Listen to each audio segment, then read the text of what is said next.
Hello everyone. So today we will discuss about approaches to information security. In our previous video, we had discussed about information security. So what was the meaning of information security? Information security का मतलब क्या होता है?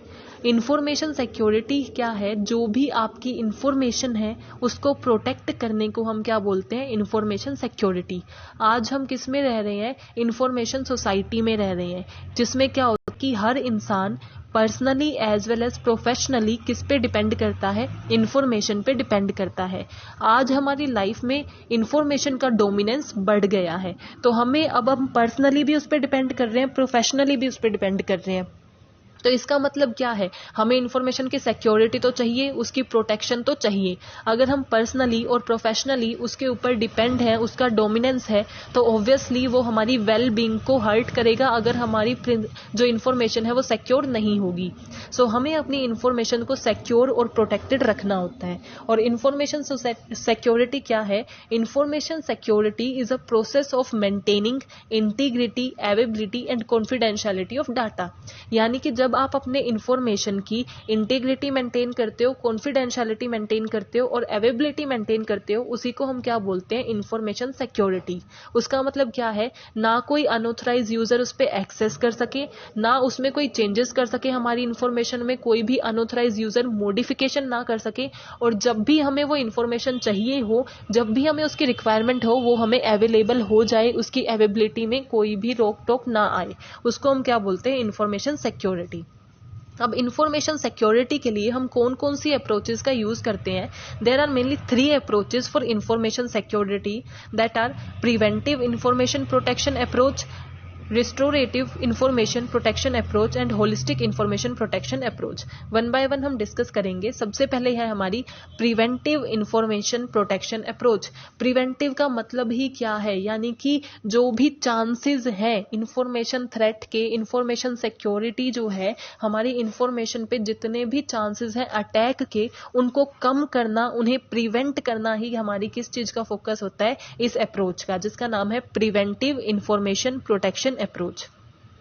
In preventive information protection approach based on the use of control for protecting the information. यानी कि completely किस चीज पे डिपेंड करती है? हमारी इंफॉर्मेशन को प्रोटेक्ट करने पे, कि हमारी इंफॉर्मेशन से हम अटैक को प्रिवेंट कर सके, जितने भी अटैक हो सकते हैं. For example virus attack, Trojan horse's, social engineering, जितने भी साइबर अटैक हैं या फिर फिजिकल अटैक हैं, उनसे अपनी इंफॉर्मेशन को बचाने पे जिस चीज पे फोकस किया जाता है वो होती है हमारी preventive information protection approach. These control are generally grouped into 3 categories. कि हमारी इंफॉर्मेशन को अटैक से बचाने के लिए जनरली 3 कंट्रोल्स का यूज करती है. वो कौन से होते हैं? Physical control, logical control and administrative control. तो हमने क्या किया कि प्रिवेंटिव अप्रोच क्या होती है? जिसमें हम प्रिवेंशन पे फोकस करते हैं, यानी कि जितना ज्यादा हो सके अवॉइड करना हमारे साइबर अटैक्स को, हमारी इंफॉर्मेशन के थ्रेट्स को. उसको हम क्या बोलते हैं? Preventive information approach. अब इसमें हम किन चीजों पे फोकस करते हैं? Physical control, logical control and administrative control. अब फिजिकल कंट्रोल में क्या आता है? Physical control include door, lock, security guard, locking system etcetera. कि फिजिकल सिक्योरिटी हम प्रोवाइड करते हैं. कि हमने अब फिजिकल सिक्योरिटी हमने क्या किया था कि इंफॉर्मेशन सिक्योरिटी का मतलब ये नहीं है कि सिर्फ हम टेक्नोलॉजिकल अटैक से बता रहे हैं, सिर्फ साइबर क्राइम से हमें नहीं बचाना, हमें फिजिकल सिक्योरिटी भी प्रोवाइड करनी है. फॉर एग्जाम्पल, ऐसा जरूरी नहीं है ना कि हर कोई आपके कंप्यूटर को हैक ही करना चाहे. ऐसा भी कर सकते हैं कि वो आपकी ऑर्गेनाइजेशन में आके आपके कंप्यूटर को तोड़ दें या फिर उसे उठा ले जाएं. तो उससे भी हमें उसे क्या करना चाहिए? सिक्योर करना चाहिए. फिजिकल सिक्योरिटी भी प्रोवाइड करते हैं. तो फिजिकल सिक्योरिटी हम कैसे प्रोवाइड करते हैं? फिजिकल कंट्रोल से. कि हम क्या लॉक यानी कि ताला लगा के रखें, डोर है वहां पे जाने के लिए हम उस डोर को लॉक रखें, बाहर सिक्योरिटी गार्ड बैठ जाए, ताकि हमारे जो डाटा है, जो इंफॉर्मेशन है, उसे फिजिकली कोई एक्सेस ना कर सके. तो वो किसके अंदर आता है? हमारे फिजिकल कंट्रोल के अंदर. Then logical control specially technological जो अटैक होते हैं उनके लिए होता है. It uses technological devices to prevent unauthorize access. कि हम जब टेक्नोलॉजिकल डिवाइस का यूज करते हैं, यानी कि हम एक स्ट्रॉन्ग पासवर्ड का यूज कर रहे हैं, इंक्रिप्शन का यूज कर रहे हैं, फायरवॉल का यूज कर रहे हैं, कि हम टेक्नोलॉजिकल डिवाइसेस का यूज करते हैं प्रोटेक्ट करने के लिए हमारी इंफॉर्मेशन को, उसको हम बोलते हैं logical control. And last is administrative control. It include information security policy and awareness. Administrative यानी कि जो भी हमारी ऑर्गेनाइजेशन के एडमिनिस्ट्रेशन है, बोर्ड ऑफ डायरेक्टर है, जब वो सब किस चीज पे फोकस करते हैं, वो पॉलिसी बनाते हैं और उसके बाद अवेयरनेस डेवलप करते हैं, यूजर को एजुकेट करते हैं उसके बारे में, तो वो क्या है हमारा एडमिनिस्ट्रेटिव कंट्रोल. यानी कि जो हमारा एडमिनिस्ट्रेशन है वो जब फोकस करता है हमारी सिक्योरिटी पे, तो उसको हम बोलते हैं एडमिनिस्ट्रेटिव कंट्रोल. सो प्रिवेंटिव अप्रोच में ओवर एंड ऑल क्या है कि आपकी जो इंफॉर्मेशन है उसे सिक्योर किया जाता है जितने भी अटैक होते हैं by physical control, logical control and administrative control. Second is restorative information protection approach. In this approach, it is based on the use of measure to restore data in case of loss. कि अब ये किस चीज पे focus करती है, ये हमारी जो इंफॉर्मेशन है उसे प्रिवेंट नहीं करती, उस पे अटैक ना हो इस चीज पे फोकस नहीं करती. ये फोकस करती है कि अटैक होने के बाद हमें क्या करना है, अटैक होने से के बाद हमें अपने डाटा को लॉस से कैसे बचाना है, उसकी सेफ्टी कैसे मेंटेन करनी है, उस पे फोकस करती है हमारी restorative information protection approach. This approach is based on the assumptions that data loss may occur even with the appropriate security measures. कि इसमें ये assume किया जाता है कि चाहे आप कितने ही security measure लगा लो, कितने ही mechanism use कर लो, आपका पासवर्ड कितना ही strong हो, कितने ही mechanism हो, कितनी ही policies आपने बना ली, लेकिन डाटा लॉस यानी कि थ्रेट के और अटैक के चांसेस बने रहते हैं. सो ये क्या कह के मान के चलती है कि इंफॉर्मेशन पे कभी भी अटैक हो सकता है. तो जब हमारी इंफॉर्मेशन पे अटैक हो जाएगा तो उसको हम कैसे कम करेंगे और अपने डाटा को उससे कैसे बचाएंगे, उस पे फोकस करती है. Therefore, the measure should be adopted to restore data that are critical to organization. कि organization के लिए जो ऐसा डाटा है, ऐसी प्रोसेस है जो बहुत इंपॉर्टेंट है, जिस इंफॉर्मेशन के बिना ऑर्गेनाइजेशन चल ही नहीं सकती, उसकी वर्किंग रुक जाएगी, जो डाटा मोस्ट रिक्वायर्ड और मोस्ट इसेंशियल है, उसको कितना जल्दी हम बैकअप कर लेंगे आफ्टर अटैक, उसे कितना जल्दी रीस्टोर कर लेंगे, उस पर जब फोकस किया जाता है वो हमारी कौन सी अप्रोच होती है, restorative approach. This approach relies on backup method which include not only information backup but the backup of entire system itself.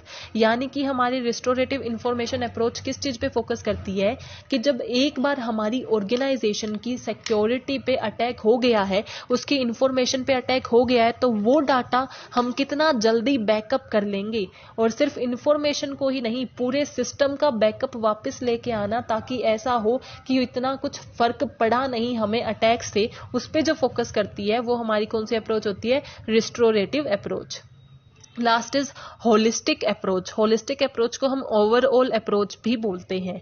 Holistic और overall information protection approach take a system view of managing information security. कि ये भी information security को manage करने पे ही focus करती है. While applying this approach to information security and organisation try to have appropriate level of security at a cost that is acceptable to business. कि आपके बिजनेस के अकॉर्डिंग, आपका बिजनेस जिस कॉस्ट को अफोर्ड कर सके, उस कॉस्ट के अकॉर्डिंग आप सिक्योरिटी मेजर्स का जब यूज करते हो तो उसको हम क्या बोलते हैं, होलिस्टिक अप्रोच. कि ये सिर्फ ये सोच के नहीं चलती कि हमारी इंफॉर्मेशन को हमें सिक्योर करना है, ये इस चीज पे भी ध्यान देती है कि हमारे पास उसे सिक्योर करने के लिए फाइनेंशियली कितना मनी अवेलेबल है, हम कितनी कॉस्ट अफोर्ड कर सकते हैं, और उस कॉस्ट को अफोर्ड करने के बेस पे ही हम क्या करेंगे, ये सेलेक्ट करेंगे कि हम कौन से मेजर्स को यूज करेंगे.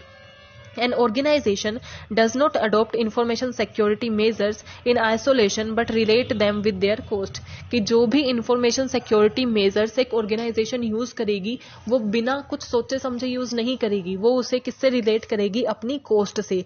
कि जितनी कॉस्ट वो अफोर्ड कर सकते हैं उस कॉस्ट के अकॉर्डिंग ही वो मेजर्स को यूज करेंगे होलिस्टिक अप्रोच में. Steps to implement information security, कि इंफॉर्मेशन सिक्योरिटी को इम्प्लीमेंट करने के लिए हम कौन सा प्रोसेस और क्या स्टेप्स फॉलो करते हैं, that are development of security policy. सबसे पहले क्या बनाई जाती है, पॉलिसीज। पॉलिसीज क्या होती हैं, जो हमें ये बताती हैं कि राइट क्या है, रॉन्ग क्या है, डिफाइन करती। तो सबसे पहले तो सिक्योरिटी पॉलिसीज बनाई जाएंगी कि हमें सिक्योरिटी किससे बनानी है, सिक्योरिटी कैसे करनी है। सो पॉलिसी में हम क्या डिसाइड कर लेते हैं कि हमारा ऑब्जेक्टिव क्या है, हमारा पर्पस क्या है ऑर्गेनाइजेशन की सिक्योरिटी को मेंटेन करना। तो सबसे पहले तो सिक्योरिटी पॉलिसी बनाई जाती है कि उसमें क्या चीज़ें हमें फॉलो करनी होंगी। Then prescribing role and responsibility, फिर हम जो भी हमारी ऑर्गेनाइजेशन में एम्प्लॉयज़ हैं उनको उनके रोल बता देंगे कि उस पॉलिसी में उनका क्या रोल है, उनकी क्या रिस्पॉन्सिबिलिटी है, किस चीज़ के लिए वो अकाउंटेबल होंगे। क्योंकि जब हम अपने एम्प्लॉयज़ को रोल्स देते हैं, रिस्पॉन्सिबिलिटी देते हैं, तो वो ज़्यादा अच्छे से वर्क करते हैं। देन डिजाइनिंग सिक्योरिटी मेजर्स, हम उसके बाद जो मेजर्स हमें यूज़ करने हैं कि हम पासवर्ड का यूज़ करेंगे, फायरवॉल का यूज़ करेंगे, सिक्योरिटी गार्ड का यूज़ करेंगे, क्या क्या मेजर्स हम यूज़ करेंगे, ये हम डिसाइड करते हैं पॉलिसीज़ वगैरह बनाने के बाद। अब हमने ये डिसाइड कर लिया कि फॉर एग्जांपल कि हमने डिसाइड किया है हम लॉगिन आईडी और जो हमारा पासवर्ड होता है उस सिस्टम का यूज़ करेंगे, कि जो भी हमारे ऑर्गेनाइजेशन को एक्सेस करना चाहता है इंफॉर्मेशन को, उसे पहले लॉगिन आईडी और पासवर्ड डालना होगा। ये हमारा एक सिक्योरिटी मेजर है। उसके बाद हम एजुकेट एम्प्लॉयज़, कि जो भी हमारे एम्प्लॉयज़ हैं सब एम्प्लॉयज़ को इसके बारे में बताएंगे, हमारे मेजर के बारे में, कि लॉगिन आईडी कैसे दी जाती है, पासवर्ड कैसे दी जाता है, हम ये क्यों कर रहे हैं। उन्हें एजुकेट करना, उन्हें ये बताना कि हम कैसा सिस्टम सिक्योरिटी मेजर यूज़ कर रहे हैं। देन इम्प्लीमेंटेशन, अब हमने अपने एम्प्लॉयज़ को बता दिया कि हम ये यूज़ कर रहे हैं, इसे कैसे यूज़ किया जाएगा। आपको किसी भी इंफॉर्मेशन को एक्सेस करने से पहले लॉगिन आईडी डालनी होगी और पासवर्ड डालना होगा। उसके बाद हम इसे इम्प्लीमेंट कर देंगे, यानी कि ऐसी वर्किंग स्टार्ट हो जाएगी। सब जब भी हमारे एम्प्लॉयज़ एक्सेस करेंगे तो वो लॉगिन आईडी और पासवर्ड डालेंगे। हमने एग्जीक्यूट कर दिया है हमारे प्लान को। लास्ट इज मॉनिटरिंग, फिर हम मॉनिटर करेंगे, फॉलो अप एक्शन लेंगे, ये देखेंगे कि जो हमने मेजर यूज़ किया है लॉगिन आईडी वाला, वो हमारे लिए यूजफुल हो भी रहा है या नहीं, या फिर उसमें भी अनऑथराइज एक्सेस यूजर इजीली कर लेते हैं, उसमें क्या कमियां हैं, उसकी क्या वीकनेसेस हैं, और उसको हम क्या करेंगे, उनकी कमियों को हम कम कर देंगे और हमारे और भी ज़्यादा स्ट्रॉन्ग बना देंगे हमारे मेजर्स को, ताकि इंफॉर्मेशन की सिक्योरिटी मेंटेन की जा सके। थ्रेट्स टू इंफॉर्मेशन सिक्योरिटी, अब हमने इतना डिस्कस कर लिया कि इंफॉर्मेशन सिक्योरिटी होती क्या है, उसके लिए हम क्या अप्रोच यूज़ करते हैं, क्या क्या स्टेप्स फॉलो करते हैं, लेकिन हम इंफॉर्मेशन को एक्चुअल में सिक्योर करते किससे हैं, क्या थ्रेट्स हैं, कौन से खतरे हैं हमारी इंफॉर्मेशन पे। दैट आर, फर्स्ट है हमारा मालवेयर अटैक, कि जो भी मैलिशियस इंटेंशन के साथ प्रोग्राम एंटर होते हैं, इनसे हमारी इंफॉर्मेशन को बहुत बड़ा थ्रेट है। वो कौन से हैं, वायरस है, वॉर्म्स हैं, ट्रोजन हॉर्सेस हैं, स्पाईवेयर है, एडवेयर। वायरसेस ये क्या होते हैं, हमारी जो फाइल वगैरह है किसी भी एग्जीक्यूटेबल फाइल के साथ अटैच होके आ जाते हैं, कि आपके पास कोई ईमेल आया, उसके साथ वायरस भी अटैच है, जैसे ही आप उस ईमेल को ओपन करोगे आपके कंप्यूटर में वायरस आ जाएगा और आपके कंप्यूटर को हैंग कर देगा। सेकेंड इज वोम भी वायरस की तरह ही होते हैं, लेकिन ये सेल्फ प्रोपेगेटिंग होते हैं, और ये क्या करते हैं, ये थोड़ा स्लोली वर्क करते हैं। जैसे वायरस तो जैसे ही आपने उस फाइल को ओपन किया वो फैलना स्टार्ट हो गया और वो उसने अपना असर दिखाना स्टार्ट कर दिया, लेकिन वोम क्या करते हैं, स्लोली वर्क करेंगे। इसीलिए इसका नाम वोम है, कि ये बहुत धीरे धीरे काम करता है और एक टाइम ऐसा आएगा जब आपके पूरे कंप्यूटर को हैंग कर देगा। देन ट्रोजन हॉर्सेस का यूज करते हैं आपकी जो अनऑथराइज एक्सेस पाने के लिए, हैकर को अलाउ करते हैं। ट्रोजन हॉर्सेस आपके सिस्टम को वीक कर देंगे, उसकी सिक्योरिटी को वीक कर देंगे, ताकि हैकर इजीली क्या कर सके, एक्सेस कर सके। स्पाईवेयर नेम ही कर रहे हैं, स्पाई मीन्स क्या, जासूस। एक तरीके से जो भी आप परफॉर्म करते हो, आपकी लॉगिन आईडी क्या है, पासवर्ड क्या है, आप क्या चीजें सर्च करते हो, कौन सी इंफॉर्मेशन आप सेव करते हो, पढ़ते हो, इन सब चीजों की जासूसी करना, इन सब चीजों का स्पाई करना और एक हैकर को पहुंचाने का काम करते हैं हमारे स्पाईवेयर। एडवेयर यानी कि जो बीच में एड्स आते रहते हैं, पॉपअप आते रहते हैं, उनके साथ जब हम मैलिशियस प्रोग्राम को इंसर्ट कर देते हैं, वो भी हमारे कंप्यूटर सिस्टम को क्या करते हैं, हार्म करते हैं। आइडेंटिटी थेफ्ट का मतलब क्या होता है कि जो भी एक पर्सन की आइडेंटिटी है, वो एक पर्सनल इंडिविजुअल भी हो सकता है, उसकी आइडेंटिटी को थेफ्ट करना, चोरी करना, यानी कि उसकी आईडी को चोरी कर लेना, उसकी पासवर्ड को देख के हम उसकी आईडी को ओपन कर लेते हैं और फिर कुछ परफॉर्म कर देते हैं, उसको आइडेंटिटी थेफ्ट और आइडेंटिटी फ्रॉड दोनों एक दूसरे से रिलेट करते हैं। आइडेंटिटी थेफ्ट का मतलब क्या है, जब आप किसी और की इन्फॉर्मेशन चोरी कर लेते हो कि उसका इंटरेस्ट एरिया क्या है, वो क्या चीजें पढ़ता है, उसकी लॉगिन आईडी क्या है, पासवर्ड क्या है, जब ये चीजें चोरी की जाती हैं तो वो क्या होता है, हमारा आइडेंटिटी थेफ्ट। लेकिन जो इन्फॉर्मेशन हमने थेफ्ट की है आइडेंटिटी थेफ्ट का यूज करके, जब हम उसका मिसयूज करते हैं, उससे कुछ गलत काम करने लग जाते हैं, तो उसे हम क्या बोलते हैं, identity fraud. Denial of services, कि आपके पास इतने मैसेजेस आने लग जाएंगे कि आप उस सर्विस पे एक्सेस ही नहीं कर पाओगे, जो भी काम आप परफॉर्म करना चाहते हो वो ही नहीं पाएगा, क्योंकि आपके स्क्रीन पे मैसेज की नोटिफिकेशन ही आए जा रही है। तो आपको डिनायल ऑफ सर्विसेज अटैक से बच के रहना पड़ता है। पैकेट स्निफिंग, की जो भी डाटा ट्रांसफर होता है एक कंप्यूटर से दूसरे, वो पैकेट में ट्रांसफर होता है, तो उस पैकेट की स्निफिंग करना, यानी कि उस पैकेट को अनऑथराइजडली रीड कर लेना कि उस पैकेट में आप क्या डाटा ट्रांसफर कर रहे हो। जब कोई अनऑथराइज यूजर रीड कर लेता है तो वो ऑब्वियसली आपकी कॉन्फिडेंशियलिटी को हर्ट करता है। पासवर्ड क्रैकिंग, की जो भी मीन्स बैकडोर बनाना, पासवर्ड क्रैकिंग, बैकडोर का मतलब क्या होता है कि एक ऐसा डोर बनाना एक्सेस करने के लिए जो राइट डोर नहीं है, जो सही नहीं है, अनएडमिनिस्ट्रेटिव रूल से जो करते हैं हम, कि हमने एक बैकडोर बना लिया, एक ऑप्शन देख लिया, एक पाथवे मिल गया हमें और इन्फॉर्मेशन को एक्सेस करने के लिए।